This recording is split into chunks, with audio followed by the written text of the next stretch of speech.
Hello, I'm Ricky. And I'm Joe, and this is Season 5, Episode 19, the Beer and Broadband Podcast.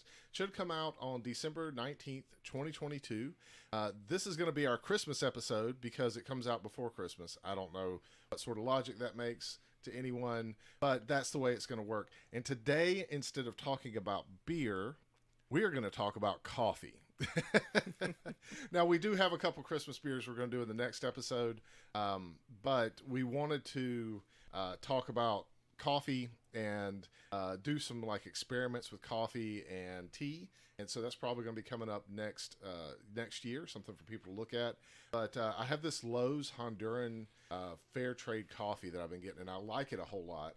And Ricky is sitting there trying one of the versions that I made. I made it three ways. I made in a traditional like coffee pot. I made it in a French press. And then I took it and ground up French press type coffee, like the grind size that I do, the rough grind. And I put that in a tea bag. And then I use that to be able to make a brew of coffee. And so we're trying the three different ways, and we're seeing what we think about them and what we think about the coffee overall. But I'd love to hear your thoughts about it. Yeah, so I don't know which is which. They're in like little containers he's going to pour for me. I would say with 99% certainty, this is the like tea method brewed one. Why do you think that?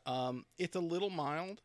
It's a little watery in that sense. Yep. But I love the flavor profile. In all honesty, I really, really like this. Yeah.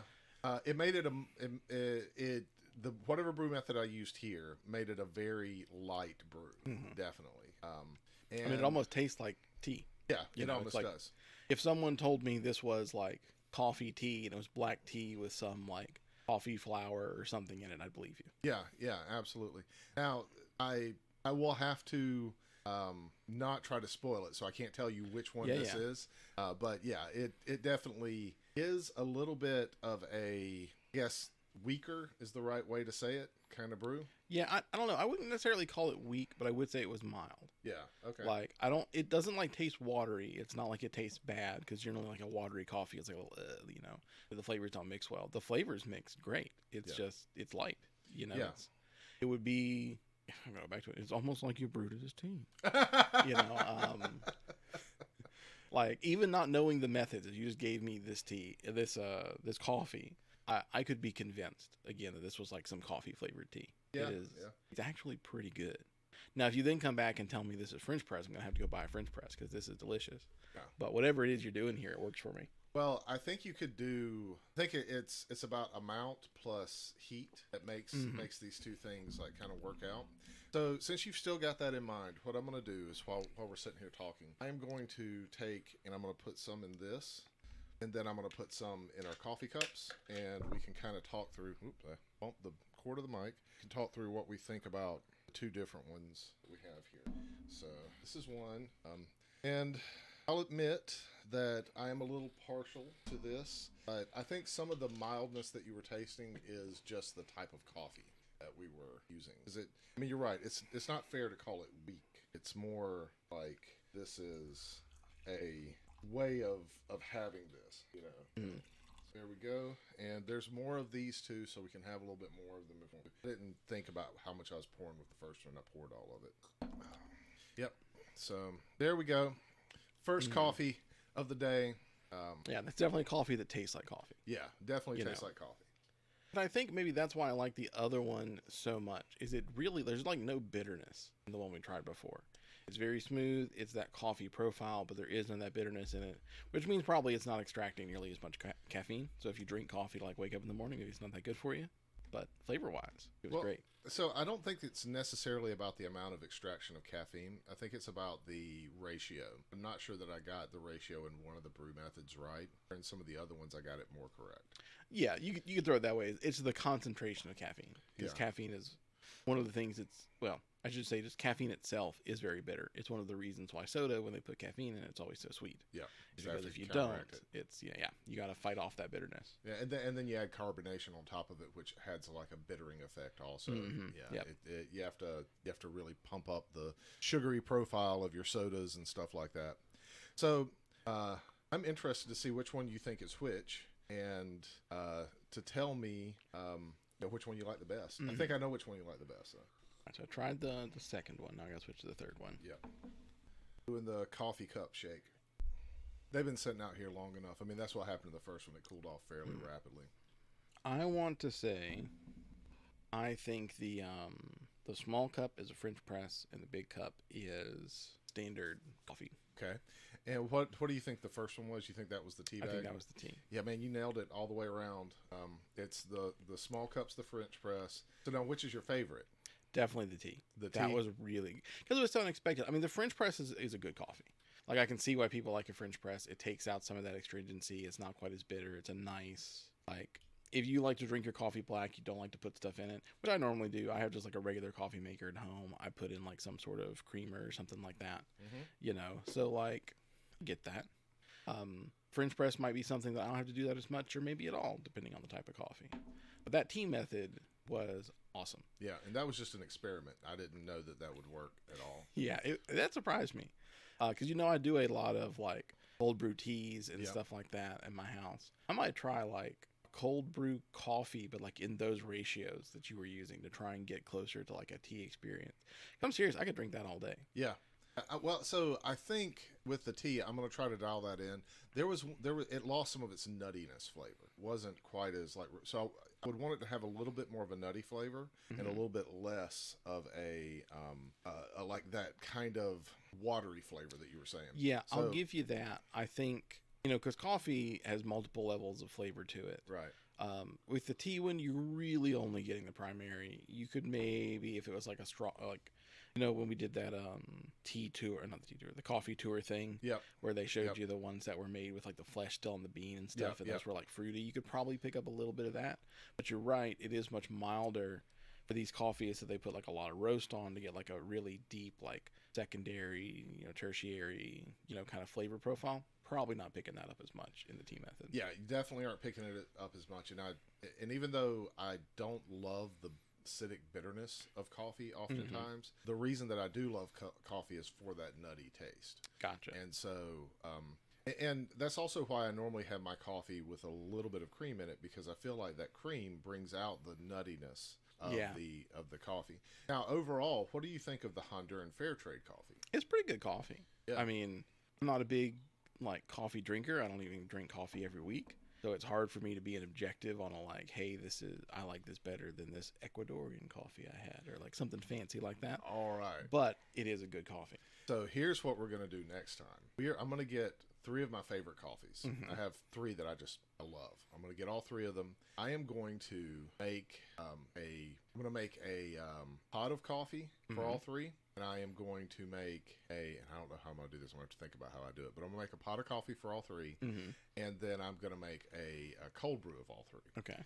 And I'm going to let you sit down and blind taste test all of them and tell me the differences between them. Oh, okay. Because I am 100% sure that if I can tell the difference between the 3 of them, you will be able to tell the difference between the 3 of them. Yeah, I will probably in the moment be able to tell the difference. I think my comment was more at, if you asked me to remember what any other coffee I've tasted in that moment, be like, yeah, it tastes like coffee. Yeah, well, so here's the thing, though. I like these 3 have specific sense memories for me because they taste so different. Oh, yeah? And they're so good. Yeah. Okay. Yeah, Oh, I'm looking forward to it. Yeah, that should be really good. And one thing I can say is it has a little bit of a whiskey flavor to it for one of them. Okay. So something for you to kind of look forward to. But let's talk about the Koss Porta-Pros and these. And I forget, the box is right there behind you, I believe. It's another Koss box right there. Yep. But that's the name of the other ones. Yeah, I was like, oh, I'll go get it. Then I went, oh, I shouldn't. Got a headset on. I was about to get real loud in here. Yeah, so I'll look up the name of it real quick because I know where I ordered it from and I can set it down. But we compared three headphones. One is Sennheiser's HD 989 or 998, sorry, and then these Koss, and then the other Koss. So the one's the Porta-Pro, and they're the Porta-Pro Special Edition, which I mean is not really a difference in price. It's like $5 or $6 difference in price, I think, on Amazon. But I had heard about them and I saw that they were on sale, so I got like $10 off or something. So it's the Koss KPH30IK. They are the gray banded headphones with the silicon band over the top. So let's start with those. What did you think of these? The gray ones? I mean, they weren't bad for like a budget headset. I'll say they sounded like what I expected a budget headset to sound like. And that's like not a dig at them. It's just that you expect a certain amount of performance at the low end. They met that expectation, but they didn't, exceed it really. Yeah. So just to say how much I spent on them, and I know that they're often on sale. They were $25. Yeah, I mean, in all honesty, it has about the audio performance of like a pair of headsets I might buy, like at the airport if my headphones die. Yep. Or like, my kid travels back and forth to my grandparents a lot. There are a pair of headsets like that that's cheap. If she breaks it, doesn't matter, but she can like put those in her iPad instead of having to listen to her movie out loud. So my grandparents hear Frozen for the 30th time. So one thing that I think about those is that they definitely have a very muted like sound profile. Yeah, it's not like it's flat. It's like it's a little diminished. Yeah, all of the mid bass is kind of up, but then that causes everything to muffle. Yeah, like it doesn't have like bad quality problems. Like it's not tinny or anything like that. Right. Really, it's just it's a little dull. Okay. And I think the way the headsets are just being completely open like that does not help that fact. Yeah. If that was like closed ear headphones, that'd probably be a little bit more tolerable. But that also makes them more expensive. So like for $25, especially, you can sometimes get it on sale. Again, that's fitting in my convenience level of headset, and not a headset I would have for like serious use. So now let's talk about the Porta-Pros. Okay, so the Porta-Pros. Those are some good headphones. Now, I've been spoiled a bit because I saw them on the list. I was like, what are these? I wanted to look up what they were. So I know about how much they cost. So I won't get to that part yet. Yep. But audio quality, fantastic. Yep. Voices are good. Bass is great. Treble is mild, but that works really well with the rest of the sound profile. Yep. Awesome. The only thing I wish is that they were closed ear. Yeah. Because they're kind of like open ear headphones. I don't like those quite as much. But what do you mean on ear? They're also open, but do you want them to be like these, which are so the ones that you have, those statuses for listening to us talk, those are closed back and over ear. Yeah, so that's kind of what I want. I want over ear. I want closed back, just because like that gives you, I don't know, it's just so much immersion into the music that I like. Yeah. That especially because like I listen to weird music and my wife will make fun of me. She has several times been listening to it too loud that she can hear it even on my closed one. She's like, "What are you listening to? What is that?" So I really, even just at a sound quality level, can't say too much about them. I have listened to better headphones, not in this configuration where they're the open back just on ear. I mean, those are phenomenal. Yeah. And then I'll let you talk about the price because that's also phenomenal. Yeah. So they're I think on Amazon right now on sale for a bit off, and then they're normally somewhere in the range of about $60. Somewhere between $60 and $70. Well, no, I'm sorry, they're not. Oh yeah, they are. They're normally around $60.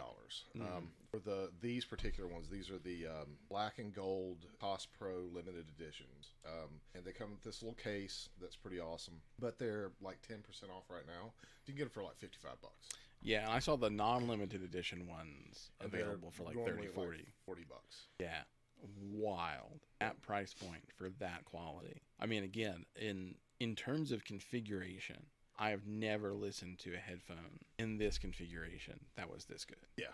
Like just period. Especially for the $30, $40 price range. And if you want the fancier ones, the $60 Oh, yeah. range. I mean, just even ignoring the price, I've never listened to like an on-ear open back that sounded that good. I've come close. I think you had me listen to one of your pair of Sennheisers that was like that. That might have been closed back just on ear. I don't. It was remember. it was closed back on ear, and the I don't think that they're really comparable because the Sennheisers are like $160, $200 pair of headphones, and they have like certain functionality that this set of headphones just doesn't have. Yeah, exactly. It's hard to compare once you start putting in like features and digital stuff like that. But I gotta say, just for a pair of headphones, I'm going to buy one of these now that I know they exist. So what I meant was like it's got a removable cable. It's got like other things like that. The Momentum E1s is what they are. So they were just a much and they're the on-ear travel version of the Momentums. They don't even make them anymore. Yeah. So you're not going to get the same experience for these that you would for the Momentums, but you can't really beat it for the price. You really can't. One, they're just a good headphone, period. And there are situations where even I would use something like this because I don't want to go out with my noise canceling, closed everything. If I'm going for a walk in the woods or I'm walking the dogs, because I want to hear a car if it honks, I don't want all that to be drowned out. So they're definitely going to get used in my house. My wife has been asking for a pair of headphones for when she wants to take the dogs on a walk or something like that. Yep. And these are they're perfect for that in the sense that they're good for just traveling with because they're so small and so compact. Sound quality, you can't beat it. No, at least nowhere even close to this price point. Yeah, and it's about quality for price point, really. So, but to be completely transparent, we compared them to those HD 598s. I said 998s at the beginning. They're 598s. People are like looking for 998s. That was not what I had there. The HD 598s, which are also a closed back headphone. Yep. What did you think about the sound quality compared between the two? Maybe you're not going to get the same feature set without modding these. So, obviously I like the closed back. Yeah. I like the over ear. Or whatever they're called, completely encompassing the ear. Yeah, the over ear. So over ear versus on ear. Gotcha. Closed back versus. So I like the over ear, but I gotta be honest. When I got done listening to that one, I just kind of want to switch back to the other one. I want to switch back to the Koss. The Koss. I don't know what that price point is for there. They weren't bad headphones. I'm not saying they were bad, but they weren't as good as the Koss. They do require a little bit more power to drive and make them sound fantastic. And of course, they're not the the 5XXs that I have over here that are just phenomenal headphones for the like $250, $300 price point. But I think they're like 150, 100, 120. They're about double the price of this, and they're not my favorite ones. I prefer the 568s that I have. They're really good headphones. They're open back though, but I like those because they're just very, very, very, very well balanced headphones. And I think one of the difference between the two, being intimately familiar with the two, is that the Kosses have a bit more of a like V-shaped curve on them, where like the way that they just naturally sound, and it's just a tiny bit more, where the Sennheisers are more flat. Yeah. They I can definitely see that. more. There's definitely, you can tell some like audio tuning they did like on the engineering level. Certain ranges are more powerful than others, and that's kind of where I was getting at. That the treble is very mild. Yeah. But they're very like in your face with the bass, but not in like a bad way. Like it's not overpowering like a lot of like bass boosted headsets can be, where they like go in and software boost the bass and stuff. Man, I'm very impressed with them. Let's talk about running a media server. I don't think that, Ricky, you ever dipped your toes into that like you had said that you were thinking about doing last year. Yeah, I'm still thinking about it. In fact, every year I pick a topic as kind of like a New Year's resolution to learn a lot about. One that's technology-wise and one that's non-tech-wise. I'm thinking, and this is cheating a little bit, but I'm thinking my non-tech one is going to be like media servers at home. So I'm doing that more at like an entertainment level, not like a professional. I'm learning this for my career stuff. So I am kind of double dipping in tech, but for two different reasons. So we'll see. Maybe I will have something next time. But I am interested in listening to see about this because I did glance through like different like software applications on the list and stuff like that. Yeah. So really right now there's a lot of different media servers that you can use, and there's a lot of different things that you can do to enhance those media servers. Plex is the one that I've traditionally used, but I've also dipped my toes into Emby and Jellyfin. Now I have a lifetime subscription to Plex Pass, and I got it when it was like $70. So I think that the Plex for me is more about I get all these extra features and I continue to get them for having that lifetime subscription because I paid for it versus paying the monthly fee. Yeah. However, having the subscription gives you all sorts of like really great stuff, and this is not an affiliated thing. We're not sponsored by any of these places. No Jellyfin, no Plex, no Emby. But the thing about Plex is it is a fairly rounded piece of software. It's easy to deploy, whether you're doing it via Docker or you're installing it on an Ubuntu machine or a Windows machine, stuff like that. And it has some feature add on top of that if you've got FlexPass. Now, Emby has a similar thing. They're made off of kind of like a similar code to Kodi, which we're not talking about here, because that's more of like a standalone media server. So it sits like at your TV set versus being hosted someplace else, like in the cloud or on a computer that you have. All of these are one-to-one like that. They're hosted on a computer, and then you have a client that you use to be able to receive the media off of the server that you can then ingest if you want to. So I didn't hate Emby, but I already had the Plex Pass, and the features of Emby are pretty on par with Plex for the most part. It's a little bit behind in some areas, but it's just not my preferred thing. So there's some people that just live and die and breathe by that media server. Okay. And then there's Jellyfin, and this is the one that I've been really experimenting with this year. So really this talk is more about Plex and Jellyfin, but it's important to know that Emby does exist in this talk because Emby is an alternative, and it does allow for some advantages over like other streaming servers like that. Plex or Jellyfin is really what I'm referring to. But ultimately, the point is Jellyfin is very do-it-yourself. If you were making a completely free software, free as in free speech, free as in things like that, but also free as in like beer, because you don't have to pay anything for it. But you do have to pay by putting your time into it, because you have to figure out what plugins you're going to put into it. You have to figure out how you're going to like advance the your media library, how you're going to like pull in certain things.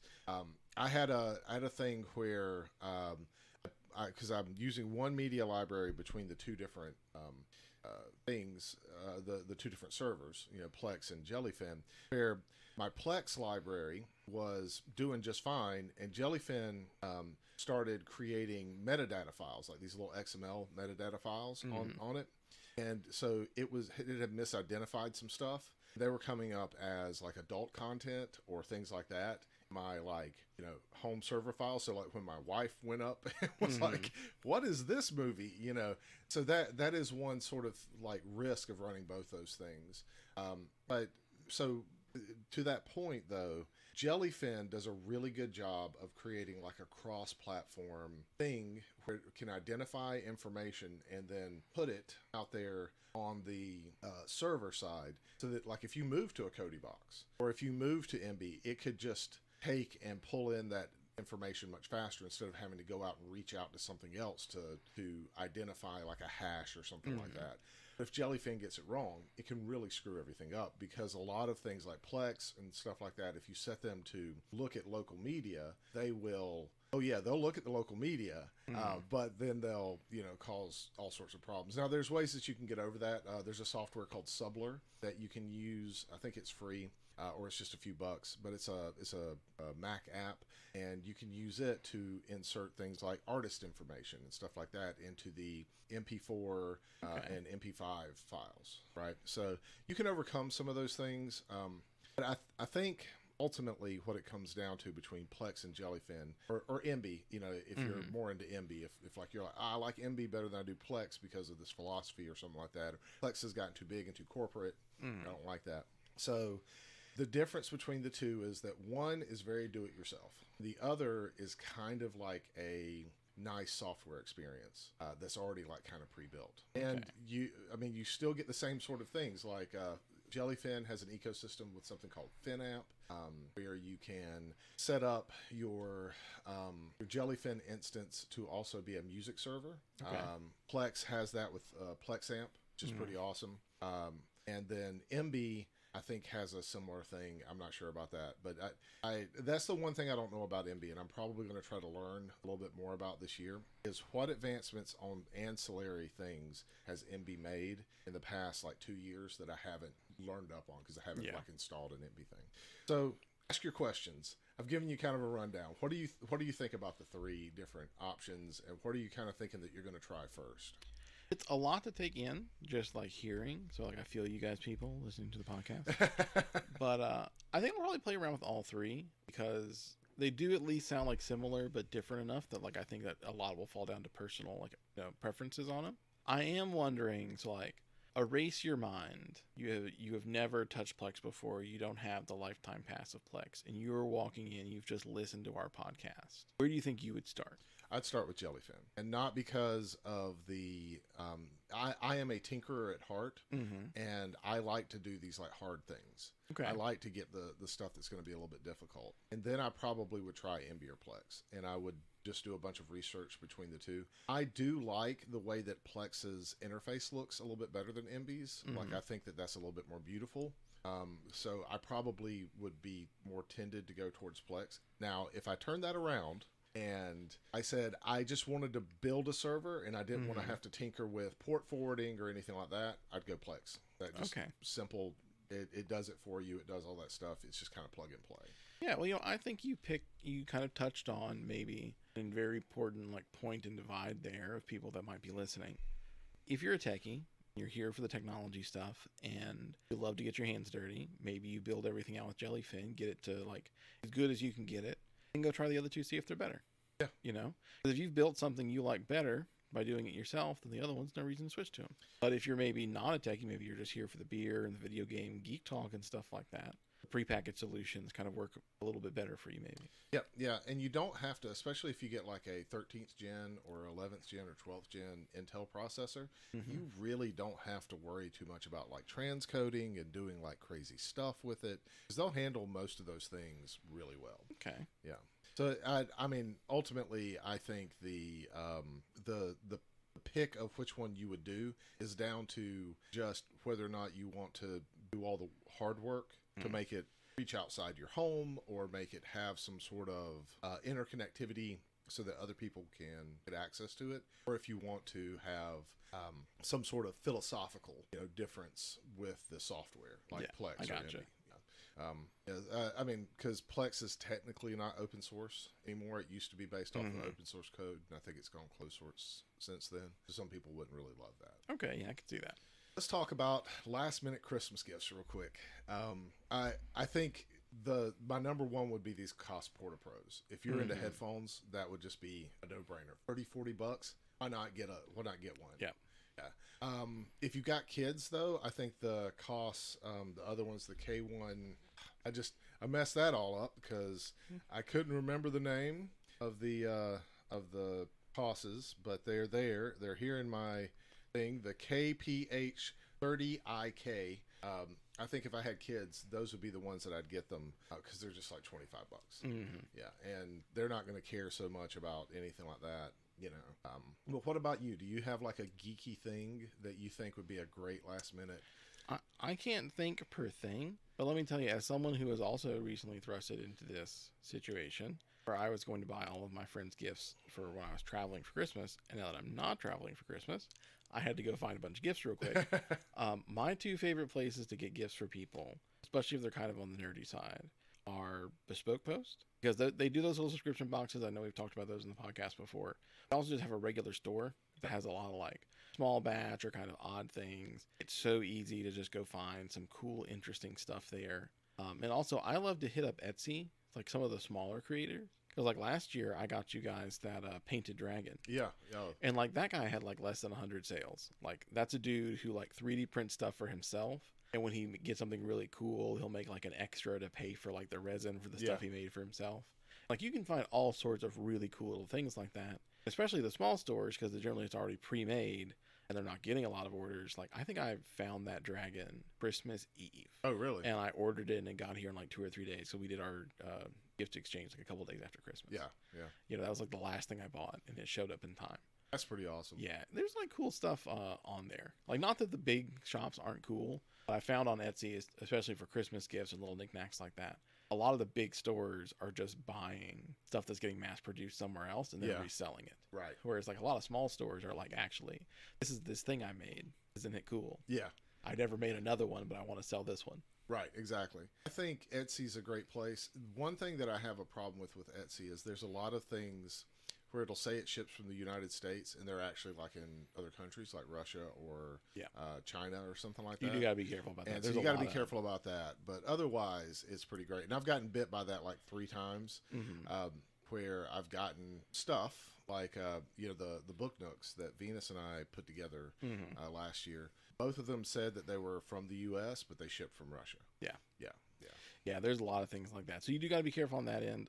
One thing I do to try and catch stuff like that is I'll take some of the wording and I'll search just very specific that wording, and then you can find, there's 500 other shops selling this thing that, granted, like when you typed in your search thing, because they're all like SEO differently, this is the only one I saw on 5 pages. This is unique. But then you get through the weeds and you find out, actually there's a whole bunch of people selling it. They're just not on the successful stores, or you know, they didn't have this keyword or something like that. Yeah, and I think that might have come across wrong, what I just said about like it being from Russia. I do not care if someone ships me something from Russia or the Ukraine or wherever. That wasn't my point. I wanted to get something that was within the continental U.S. because I wanted it to be shipped quickly. Yeah, not take like 3 months to get here. Yeah, and sometimes those things take a long time to get here. Yeah. Also, one other idea for geek gifts, because my wife posted this online and it got a decent amount of traction for where she posted it. If you have a geek in your life that's really into like maybe anime or something like that, that's a bit more obscure, that you can't really find anything for in the U.S. because you have to have like distributors and stuff for that. My wife plays Otome games, which are like these little visual novels. Yeah. I found one of the pulls from one of them that's one of her favorite games. They had plushies in Japan, but they did not have them anywhere else. Yeah. And I was able to find an eBay seller who, let's be fair, was upcharging like 50%. Yeah. But was not charging me anything for the Japanese shipping. So I ordered, 2 plushies that are probably really worth $20 each, but I paid like $35 each. Yeah. But, I got them in like 4 days with a nice little note and like all this good stuff. And she loves them. Because, again, you can't get them anywhere outside Japan. That is one thing I'll say. Like, eBay, and especially Japanese sellers. eBay plus Japanese sellers are just awesome. Yeah, it had like little notes in it. It was so nice. They send all sorts of awesome things, like little... I have a paper crane that one of them sent me. And I'm like, this is so awesome. And I just keep it beside my... I have like a music set up in my bedroom, and I just keep it sitting beside that because I think it's like really cool. And every morning when I get up, I kind of look at it. It's like a Zen thing, right? But I bought a iPod, I think, it was an iPod. Yeah, I bought an iPod and a CD player, and I got like 2 things like that in them, and they were both from Japan. Yeah, so it was pretty awesome. One thing, speaking of Japan, you can, if you've got like geeky people that love like headphones and stuff like that, that's another thing you can do if you've got a little bit of time, or you can get it rush shipped. You can get like some really good quality audio gear, like $30-$40. If you just look right, so you can get some Sennheisers or some Koss or some Baradynamics or something like that. Sometimes they're $100, sometimes they're $30. It just kind of depends on what you want. One thing that we got this year was like a Lego advent calendar. Oh, that's cool. Yeah, that was pretty cool. So I don't know if that's really like a good last minute gift. Yeah, it's good for next year. Yeah. Switch controllers, like the non Nintendo, like if you've got a person who loves the Nintendo Switch and they like to play it on the big screen, or they like to have like Smash Brothers tournaments or something like that, that's another good one. Okay, I can definitely see that. Getting off-brand Switch controllers that are like legit, have USB-C, all that stuff to like power them. Those are pretty good. I've gotten a couple this year for someone in my life who I'm buying stuff for.